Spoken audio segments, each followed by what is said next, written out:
Dear students, this is Arts Tech Tutorials. Ways with Words, Common Course English, first semester, Calicut University. Students, we have been discussing one of the beautiful poems of John Keats, that is Ode to Autumn. Published in the year 1819, famous for imagery, personification, metaphor, etc. Ode to Autumn is considered as the last ode written by John Keats, the romantic poet. Ode to Autumn by John Keats. Students, in the previous tutorial sessions, we discussed the introduction, then the first stanza. If you haven't watched those previous tutorial video sessions on Ode to Autumn, you should watch those videos first. The links to those videos are added in the description box. Let's move on to the second and third stanza.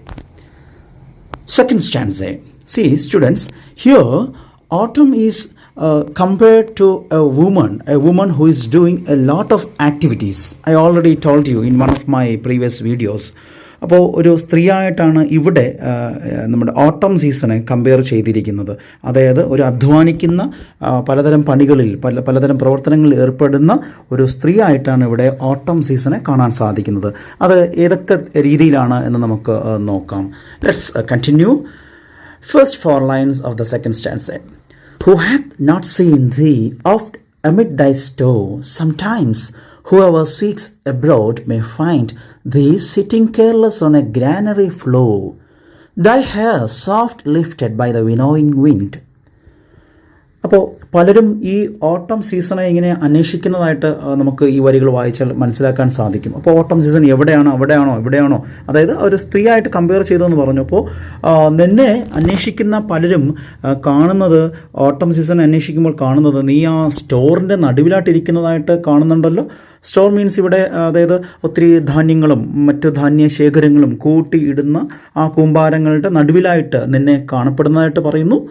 Sometimes whoever seeks abroad may find. അപ്പോൾ ചിലപ്പോഴൊക്കെ നിന്നെ അന്വേഷിക്കും. when someone looks for you, they may find you sitting careless on a granary floor എന്നും പറയുന്നുണ്ട്. അതായത് നിന്നെ abroad എന്നൊരു word ഉപയോഗിക്കുന്നുണ്ട്. Abroad here means not a foreign country but ഒരു ഗ്രാമീണ മേഖലയിൽ അല്ലെങ്കിൽ എന്താണ് ഗ്രാമത്ത് അല്ലെങ്കിൽ ഈ നമ്മൾ കൊയ്യുന്ന സ്ഥലങ്ങളിലൊക്കെ അന്വേഷിക്കുമ്പോൾ you are sitting there carelessly, തികച്ചും അശ്രദ്ധയോടെ വളരെ ലാഘവത്തോടെ നീ ആ ഗ്രാനറി ഫ്ലോറിൽ ഇരിക്കുന്നതായിട്ടൊക്കെ പറഞ്ഞു.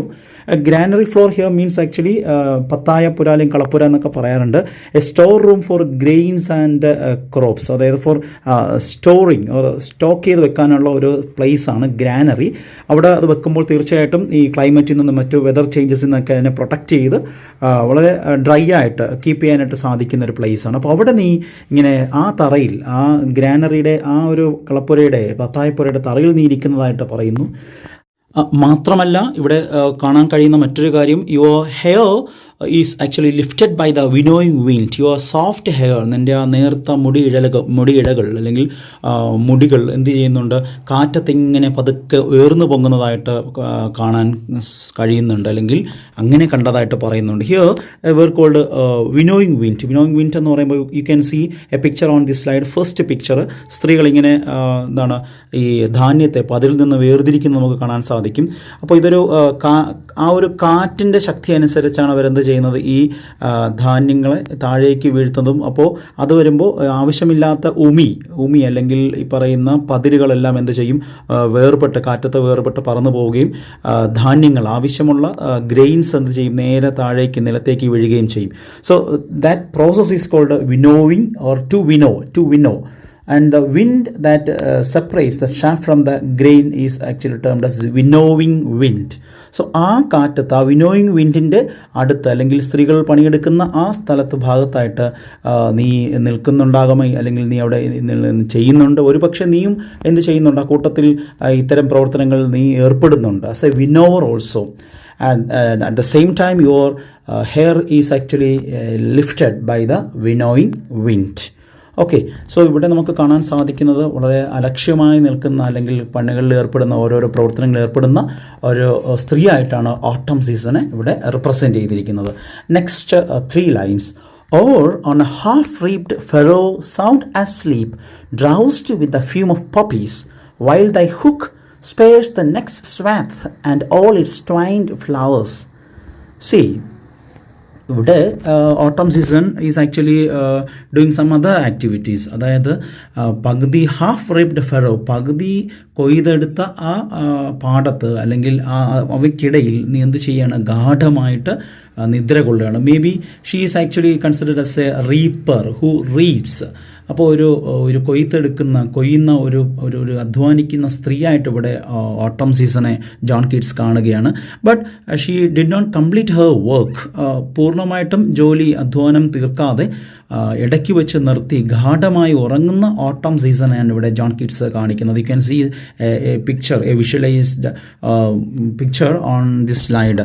അപ്പോൾ ജസ്റ്റ് ഇതൊരു ഡ്രോയിങ് ആണ്. Drows'd with a fume of poppies, and at the same time ഇതൊക്കെ നിൻ്റെ ഈ ഗാഠമായ ഉറക്കം കാണുമ്പോൾ മനസ്സിലാക്കാൻ കഴിയുന്നത് you are actually intoxicated with the smell of poppies. Poppies നിങ്ങൾക്കറിയാമായിരിക്കും, ഓപ്പിയം ഡ്രഗ്, ഈ ഓപ്പിയം എന്ന മയക്കുമരുന്ന് ഉണ്ടാക്കാനായിട്ട് ഉപയോഗിക്കുന്ന ചെടിയാണ് പോപ്പീസ്. അപ്പോൾ ഒരു പക്ഷേ ആ പോപ്പീസിൻ്റെ സ്മെല്ല് കൊണ്ട് നിൻ്റെ ശരീരത്തിന് ഇൻടോക്സിക്കേഷൻ സംഭവിക്കുകയും മയക്കം നിനക്ക് അങ്ങനെ ആയിരിക്കാം നീ ഗാഠമായിട്ട് ഉറങ്ങുന്നത് എന്നാണ് ജോൺ കീറ്റ്സ് പറയുന്നത്. നോർമലി ഈ പോപ്പി ചെടികളുടെ മണം അല്ലെങ്കിൽ സ്മെല്ല് ശ്വസിച്ചാൽ അങ്ങനെ ഒരു മയക്കം ഉണ്ടാവില്ല. Anyway, John Keats actually saying she's drowsed. Drowsed means മയങ്ങുക അല്ലെ മയങ്ങിപ്പോയി because of the smell of poppies. Next, while the hook means sickle എന്നാണ്. സിക്കിൾ മീൻസ് അരിവാൾ. നമ്മൾ ഈ കൊയ്യാനൊക്കെ ഉപയോഗിക്കുന്ന ഒരു ചെറിയ കുഞ്ഞ് ടൂളാണ്. സോ ആ ഒരു ടൂള് അല്ലെങ്കിൽ ആ അരിവാളും കൂടെ അവിടെ അടുത്ത് കാണപ്പെടുന്നുണ്ട്. Spares the next swath and all its twined flowers, which means അവിടെ ബാക്കി കൊയ്യാൻ വെച്ചേക്കുന്ന ഒരു പക്ഷേ കാട്ടുചെടികളോ അല്ലെങ്കിൽ മറ്റു കളകളോ ഒക്കെ കൊയ്യാതെ അതങ്ങനെ അവിടെ സേവ് ചെയ്ത് അല്ലെങ്കിൽ അവിടെ അങ്ങനെ സ്പെയർ ചെയ്ത് മാറ്റിയിട്ടിരിക്കുകയാണ്. Because she did not complete her work.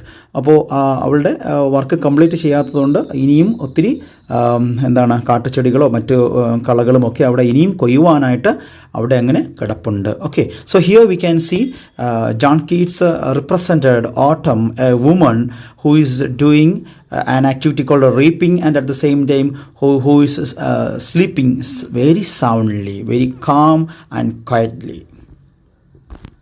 Next slide. Last 4 lines of the second stanza. See, and sometimes like a gleaner thou dost keep steady thy laden head across a brook, or by the cyder-press with patient look thou watchest the last oozings hours by hours. So here John Keats personifies autumn season as a gleaner. Gleaner means actually one who collects the leftover grains എന്ന് പറയാൻ സാധിക്കും. അതായത് ബാക്കി വന്ന അല്ലെങ്കിൽ അവശേഷിച്ച കർഷകർ കൊണ്ടുപോകാതെ കുറേ ധാന്യമണികൾ നിലത്ത് തന്നെ കിടക്കും. അപ്പോൾ അതിനെ കളക്ട് ചെയ്യുന്ന സാധാരണക്കാരായ വ്യക്തികൾ ഒരു പക്ഷേ ദാരിദ്ര്യം കൊണ്ടൊക്കെ കളക്ട് ചെയ്യുന്ന ആ ഒരു വ്യക്തിയായിട്ട് ഓട്ടം സീസൺ ഇവിടെ കാണുകയാണ്. And actually she after collecting each and every grain from the floor, അവളുടെ തലയിൽ ഒരു വലിയൊരു കൊട്ട നിറച്ച് എന്ന് പറയാൻ സാധിക്കും. Her head is burden with some load and she is actually walking across a brook means ഒരു അരുവി അല്ലെങ്കിൽ സ്ട്രീം എന്ന് പറയാൻ സാധിക്കും. സ്ട്രീം, അപ്പോൾ ആ ഒരു തോട് നമുക്കിവിടെ കാണാൻ സാധിക്കും. ഞാൻ ജസ്റ്റ് ഒരു പിക്ചർ വിഷ്വലൈസ് ചെയ്തിട്ടുണ്ട്. സോ ഇത്തരത്തിലുള്ള ഒരു സ്ട്രീം അല്ലെങ്കിൽ ബ്രൂക്ക് ക്രോസ് ചെയ്തുകൊണ്ട് തലയിൽ ഭാരിച്ച ചുമട് വെച്ചുകൊണ്ട് ക്രോസ് ചെയ്ത് പോകുന്ന ഒരു ഗ്ലീനറായിട്ട് ജോൺ കീറ്റ്സ് ഇവിടെ ഓട്ടം സീസണെ പേഴ്സണിഫൈ ചെയ്യുന്നുണ്ട്, റെപ്രസെൻറ്റ് ചെയ്യുന്നുണ്ട്.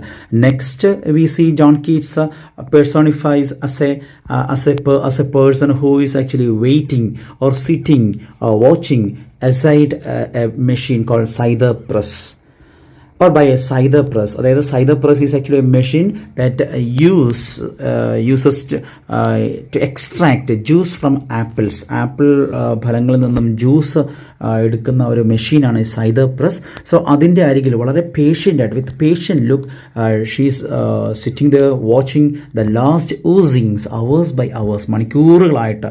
മേ ബി ഒന്ന് മടി പിടിച്ചിട്ടൊക്കെ ആയിരിക്കാം. നേരത്തെ നമ്മൾ പറഞ്ഞു ഗാഠമായിട്ട് ഉറങ്ങുന്ന ഒരു സ്ത്രീയായിട്ട് നേരത്തെ സൂചിപ്പിച്ചിരുന്നു. മേ ബി ആ ഒരു ഉറക്കത്തിന് ശേഷമോ അല്ലെങ്കിൽ ആ ഒരു ലേസിനെസ് ആയിട്ടായിരിക്കാം ഇവിടെ കാണുന്നത്. ഒരു ലേസി ആയി പിടിച്ചിട്ട് she is actually watching the last oozings hours by hours, അതായത് മണിക്കൂറുകളായിട്ട് അവസാനത്തെ ആപ്പിളിൻ്റെ അവസാനത്തെ ഡ്രോപ്പ് ആ മിഷനിലൂടെ ഇങ്ങനെ താഴേക്ക് വന്നു വീഴുന്നത് വരെയും, ആ ജഗ്ഗിലേക്ക് വന്ന് വീഴുന്നത് വരെയും എന്ത് ചെയ്യാണ്? She's actually looking. May be ഇത് ഈ സെക്കൻഡ് സ്റ്റാൻസയുടെ അവസാന ലൈനാണ്, ലാസ്റ്റ് ലൈനാണ്. മേ ബി ഇത് ഓട്ടം സീസണിലെ ലാസ്റ്റ് ഡേയ്സ് ആയിരിക്കാം ഇവിടെ ഉദ്ദേശിക്കുന്നത്. ഇതോടുകൂടെ ഓട്ടം സീസണും പതുക്കെ എന്ത് ചെയ്യാണ്? നീങ്ങുകയാണ് അല്ലെങ്കിൽ പോവുകയാണ്. Okay, so here in this stanza നമ്മൾ നോക്കുമ്പോൾ കാണാൻ സാധിക്കുന്ന, ഞാൻ ആദ്യം പറഞ്ഞ പോലെ ജോൺ കീറ്റ്സ് പേഴ്സോണിഫൈഡ് ഓട്ടം season as A woman who is doing lot of activities. Next we can move on to the third stanza. Third stanza is actually all about the very last days of autumn season. And the third stanza tells something about music and songs of ഓട്ടം സീസണും അതിൻ്റേതായ സംഗീതവും ഓട്ടം സീസണിലും ഒത്തിരി എന്താണ് living things എന്ത് ചെയ്യുന്നുണ്ട്? സംഗീതം നൽകുന്നുണ്ട് അല്ലെങ്കിൽ ഗാനങ്ങൾ ആലപിക്കുന്നുണ്ട്. അതെന്താണ് നമുക്ക് നോക്കാം. So third stanza is all about music and songs of ഓട്ടം. See, where are the songs of spring? Aye, where are they? Think not of them. Thou hast thy music too. While barred clouds bloom the soft dying day and touch the stubble-plains with rosy hue. So let's discuss. Where are the songs of spring? കവി തന്നെ സ്വയം ഒരു പക്ഷേ ചോദിക്കുന്നതാകാം. വസന്തകാലത്ത് അല്ലെങ്കിൽ spring സീസണിൽ ഒത്തിരി songs ഉണ്ടായിരുന്നു. Nature തന്നെയും പക്ഷികളിലൂടെയും മറ്റ് ജീവജാലങ്ങളിലൂടെയൊക്കെ ഒത്തിരി സംഗീതവും ഗാനങ്ങളുമൊക്കെ ആലപിച്ചിരുന്നു. നേച്ചർ തന്നെ ആലപിച്ചിരുന്നു. സോ ഈ ഒരു സീസണിൽ ഓട്ടം സീസൺ എത്തിയപ്പോൾ വാട്ട് ഹാപ്പൻഡ്? സ്പ്രിംഗ് സീസണിൽ ഉണ്ടായിരുന്ന അത്തരം സോങ്സ് ഒക്കെ എവിടെ പോയി? Where are they? അവയൊക്കെ എവിടെയാ? Think not of them. So as a good reply, Keats himself gives the reply. Think not of them. മ്യൂസിക്കും സോങ്സിനെ കുറിച്ചും തിങ്ക് ചെയ്യേണ്ട. Don't be get anxious. Thou hast thy music too. നിങ്ങൾക്ക്, അതായത് ഓട്ടം season അതിൻ്റേതായ മ്യൂസിക്കുണ്ട്. It has its own music. Then the coming lines are actually telling about music and songs of autumn.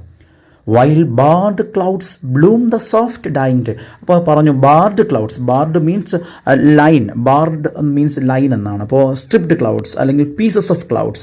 അപ്പോൾ clouds എന്ന് പറഞ്ഞാൽ നമുക്കറിയാം മേഘങ്ങൾ ആകാശത്ത് വിരിയുമ്പോൾ, ബ്ലൂമിങ് മീൻസ് വിരിയുക അല്ലെങ്കിൽ വന്ന് ഇങ്ങനെ ഉയർന്നു വരികയാണ്. എപ്പോഴാണ് ആ ടൈം നോക്കുക? The soft dying day. Soft dying day means സായാഹ്ന സമയം അല്ലെങ്കിൽ ഈവനിങ് ടൈമാണ് ഇവിടെ ഉദ്ദേശിക്കുന്നത്. Maybe it sometimes refers to death of a person. Anyway, ഒരു സായാഹ്ന സമയത്ത് ഈ ക്ലൗഡ്സ് ഇങ്ങനെ ബ്ലൂം ചെയ്യുമ്പോൾ, ഉയർന്നു വരുമ്പോൾ, and touch the stubble plains with rosy hue. ഇവിടെ മറ്റൊരു വേർഡാണ് stubble-plains. Stubble-plains means grass remaining attached to the soil after harvest. അതായത് കൊയ്തതിന് ശേഷം, കളകളെല്ലാം പറിച്ച് ആ പുല്ലുകളെല്ലാം നമ്മൾ വെട്ടി ഇങ്ങനെ മുറിക്കാറുണ്ടല്ലോ. വെട്ടി മുറിച്ചിട്ട് ചെറിയ പുല്ലുകളായിട്ട് ഇങ്ങനെ ഭൂമിയിൽ തന്നെ മുട്ടി നിൽക്കുന്ന ആ അവസാനം നിൽക്കുന്ന ഗ്രാസിനെയാണ് സ്റ്റബിൾ പ്ലെയിൻ എന്നുകൊണ്ട് ഉദ്ദേശിക്കുന്നത്. ഓക്കെ, സോ ആ സ്റ്റബിൾ പ്ലെയിനിലേക്ക്, ആ ഗ്രാസ് ലാൻഡിലേക്ക് സൂര്യപ്രകാശം അല്ലെങ്കിൽ സൺറൈസ് വൈകുന്നേര സമയത്ത് ഈ ബാർഡ് ക്ലൗഡ്സിലൂടെ, അവയിലൂടെ എന്താണ് റിഫ്ലക്റ്റ് ചെയ്ത് പുല്ലിലേക്ക് ഈ സൺറൈസ് വീഴും. അത് ആ സമയത്ത് ഒരുതരം റോസി ഹ്യൂ മീൻസ് കളർ എന്നാണ്. ഒരുതരം നമുക്കറിയാം റെഡിഷ് കളറായിരിക്കും സൺറൈസിൻ്റെ കളറ്. ഈവനിങ് ടൈമിൽ ഒരു റെഡിഷ് കളറായിരിക്കാം. സോ ബാർഡ് ക്ലൗഡ്സിലൂടെ വൈകുന്നേര സമയത്ത് സൂര്യപ്രകാശം ഇങ്ങനെ റിഫ്ലക്റ്റ് ചെയ്ത് സ്റ്റബിൾ പ്ലെയിൻസിലേക്ക് വീഴുന്ന ആ റെഡിഷ് നിറമാണ് ഇവിടെ ഉദ്ദേശിക്കുന്നത്. So during that time next സ്ലൈഡിലേക്ക് പോകുമ്പോൾ കണ്ടിന്യൂ ചെയ്യാം. See, then in a wailful choir the small gnats mourn among the river sallows, borne aloft or sinking as the light wind leaves or dies, and full-grown lambs loud bleat from hilly bourn. C വളരെ സിമ്പിളായിട്ട് ഈ ideas understand ചെയ്യാൻ മനസ്സിലാക്കാം. ആ സമയത്ത്, അതായത് ആ evening സമയത്ത് ഈ സൂര്യപ്രകാശം സ്റ്റബിൾ പ്ലെയിനിലേക്ക് വീണ് ഒരു റെഡിഷ് നിറമായി ആ പുൽമേടുകളെ അല്ലെങ്കിൽ ആ ഗ്രാസ് ലാൻഡിനെ നിറയ്ക്കുമ്പോൾ, റെഡിഷ് നിറം കൊണ്ട് ആ ലാൻഡിനെ മുഴുവനും മാറ്റുമ്പോൾ, ആ സമയത്ത് അല്പം വിലാപത്തോടെ, വെയിൽഫുൾ മീൻസ് വിലാപസ്വരം അല്ലെങ്കിൽ മോൺഫുൾ എന്ന് പറയും, MOURNFUL, മോൺഫുൾ, വിലാപസ്വരത്തോടെ ഒരു കൊയർ ടീം തന്നെ അവിടെയുണ്ട്, ഗാനസംഘം തന്നെയുണ്ട്. ആ ഗാനസംഘം ആരാണ്? The small notes. The small notes is actually നമുക്ക് പറയാൻ പറ്റുന്നത് ഇൻസെക്റ്റാണ്, ഒരുതരം ഇൻസെക്റ്റാണ്. ആ തരം ഇൻസെക്റ്റുകൾ എന്ത് ചെയ്യുന്നുണ്ട്? മോൺ ഇവിടെ പറയുന്നുണ്ട്, കരയുന്നുണ്ട്. They are crying among the river sallows. എവിടെ ഇരുന്നിട്ടാവാ കരയുന്നത്? നദീതീരത്തൊക്കെ വളരുന്ന ലോ ഗ്രോയിങ് പ്ലാന്റ്സിനാണ് നമ്മൾ റിവർ സാലോസ് എന്ന് പറയുക. ഷ്രബ് പ്ലാന്റ്സ് ആണ്, അത് ഷ്രബ്യാണ്. മാത്രമല്ല അത് നമ്മൾ വിലോ ട്രീസിൻ്റെ ഫാമിലിയിലൊക്കെ വരുന്നതാണ് ഈ റിവർ സാലോസ്. ഓക്കെ, നദീതീരങ്ങളിൽ അല്ലെങ്കിൽ ഈ ചതുപ്പ് നിലങ്ങളിലൊക്കെ വളരുന്ന ട്രീസാണ്. സോ അവയ്ക്കിടയിൽ ഇരുന്ന് കൊണ്ട് ഈ സ്മോൾ നോട്ട്സ് എന്ത് ചെയ്യുന്നുണ്ട്? വിലാപസ്വരം ഇങ്ങനെ പുറപ്പെടുവിക്കുന്നു.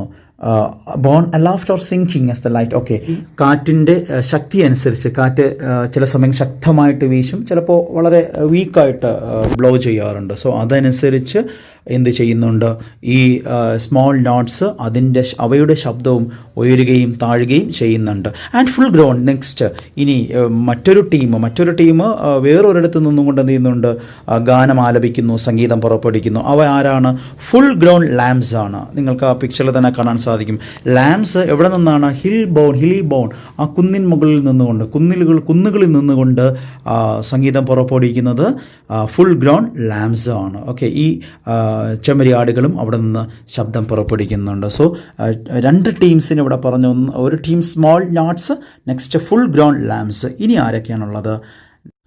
Hedge-crickets sing, and now with treble soft the red-breast whistles from a garden-croft, and gathering swallows titter in the skies. ഇവിടെ 3 ടീംസിനെ കൂടെ ആഡ് ചെയ്യുന്നുണ്ട്. ഓട്ടം സീസണിലും അതിൻ്റേതായ മ്യൂസിക് ഉണ്ട് എന്ന് ജോൺ കീറ്റ്സ് ഈ ടീംസിലൂടെയാണ്, ഈ കൊയർ ടീം മെമ്പേഴ്സിലൂടെ നമ്മളോട് പറയുകയാണ്. That is autumn season has its own music.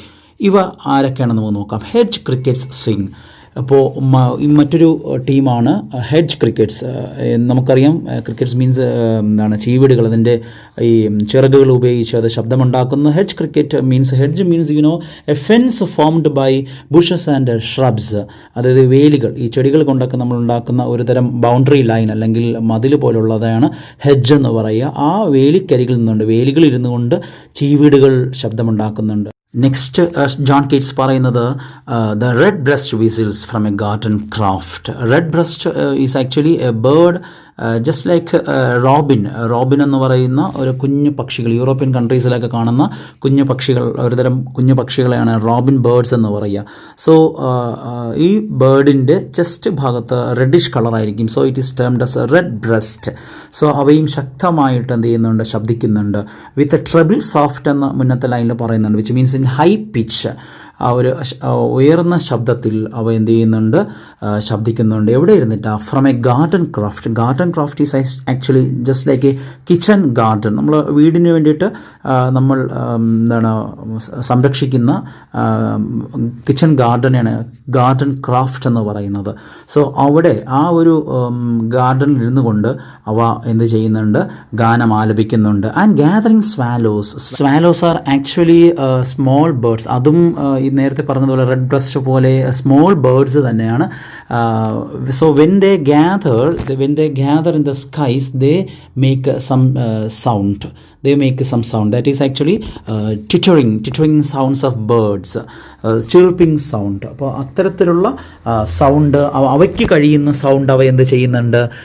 ആകാശത്ത് അവ ഒത്തൊരുമിക്കുമ്പോൾ, അവ കൂടുമ്പോൾ ശബ്ദിക്കാറുണ്ട്. So swallows are actually just like migrating birds എന്ന് പറയാൻ സാധിക്കും. So they may migrate from one land to another far away place, far away land. അതായത് അത് ഒരു പക്ഷേ അതിൻ്റെ കാലാവസ്ഥയൊക്കെ മാറുന്നതനുസരിച്ച് ഒരു ദേശത്ത് നിന്ന് മറ്റൊരു ദേശത്തേക്ക് മാറുന്ന ദേശാടന പക്ഷികളെ ആയിട്ട് നമുക്ക് സ്വാലോസിനെ കാണാം. സ്മോൾ ബേർഡ്സാണ്. സോ അതിലൂടെ മറ്റൊരു ഒരു ഇൻ്റർപ്രിട്ടേഷൻ ഇങ്ങനെയാണ്, അതായത് ഓട്ടം season is actually going away just like these migrating birds എന്താ ഈ ഒരു ലാൻഡ് വിട്ടിട്ട് അത് ആകാശത്ത് ഒത്തൊരുമിച്ചു കൂടി അത് മറ്റൊരു ദേശത്തേക്ക് they are actually searching and they are flying to some other far away place just like those migrating birds.